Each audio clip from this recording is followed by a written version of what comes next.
What's happening, guys? JST here. I thought I'd bring you guys a quick update on the really special build that we've been producing for one of our clients. You might recognise the brand, but it's not that brand anymore, and for legal reasons I won't mention it, but it is a Black Edition scooter.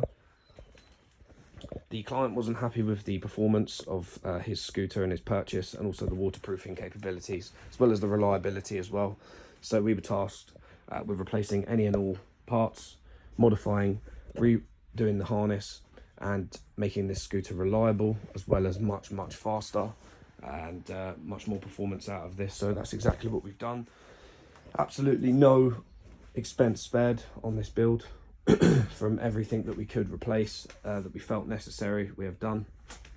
I'll just take you around it quickly and show you what we've done. So starting up on the bars, we've got a motorcycle grade display. We've got a screen protector on it in a minute, which is why it looks a little bit iffy, but that's what it's there for. But that would peeled off before delivery.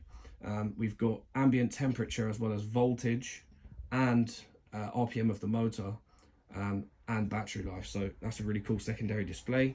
For primary display, we've used a QSS4 with a custom retrofitted thumb throttle on this.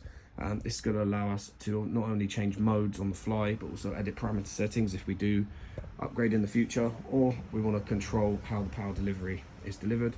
The thumb throttle is modified, so it's a short stroke.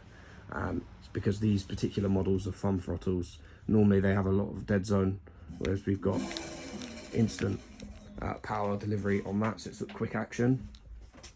We've got ignition from our website as well, standard alarm put onto the keys. All the other apparatus on the handlebars are the same, other than the nut hydraulic brake system levers on here, which I'll get to in a second. Blue bolts for the wake stem. Obviously we've got our branding on this scooter. Moving down, we've got custom blue tinted headlights. Let me just turn them off for you. So we've custom printed out a headlight tint there as well, and sprayed the headlights themselves in JST blue. Tyres, we're running racing tyres. They're not for highway use, but they are for racing, which is 100% rubber, and they are radial tyres. So on this build we are running very tall tyres on this, allowing for a much more twitchy riding experience. And you have to warm them up. They are meant for pit bike racing, so they're perfect for high speed application. They're rated to about 120 miles per hour.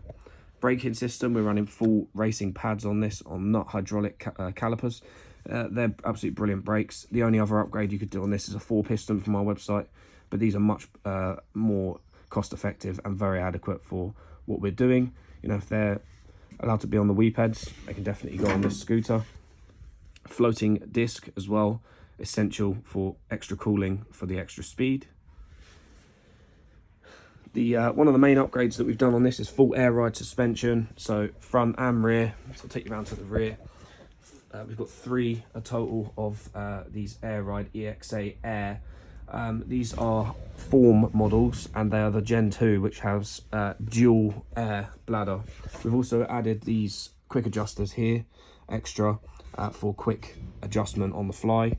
However, this is set up for our client's weight. Custom indicators, they are the Audi style. I'll just demonstrate them for you. So nice and bright and nice and streamlined. Again, nut on the rear with floating 160mm disc and racing tyres. We've redesigned the whole wiring harness on this from top to bottom. We're just finalising the wiring harness now, getting rid of any kinks and tidying up all of the wiring. Another massive upgrade we've done is these front bolts are very prone to snapping, so we're running TI TA2 grade titanium bolts with copper inserts on the inside, all custom fitted and machined to perfection for extra grip.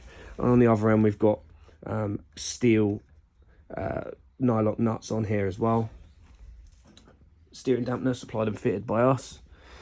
We've got a safety mechanism here, so if our folding mechanism was to fail down on this side, we have an R-clipped custom titanium bolt through the chassis itself, so This is more than adequate of taking the weight of the rider and the scooter in the event that the folding mechanism might fail, which these are prone for.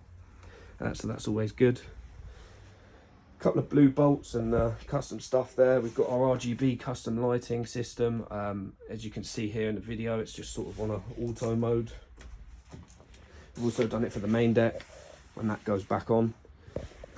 Controller wise, we're running 60 amps times 2 at 72 volts. We've also modified and mapped this and tuned it in with the parameter settings on here as well.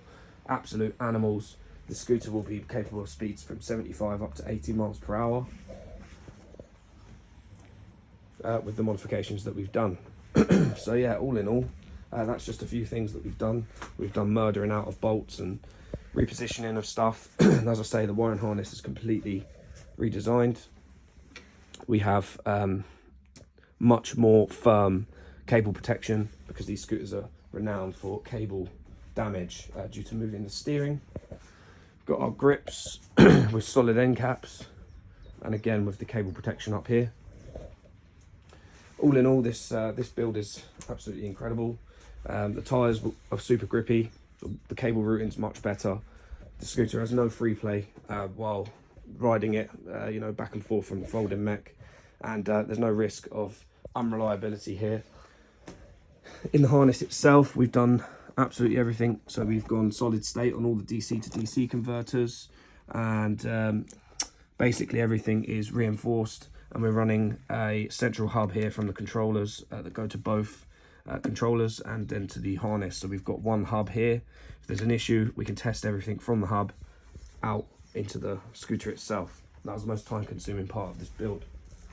We're going to be running a 5 amp fast charger, adjustable from 1 all the way up to 5, and we're going to be able to control if we put the battery in storage mode, and the charger will also have a balance feature on it as well. So yeah guys, hope you like this video.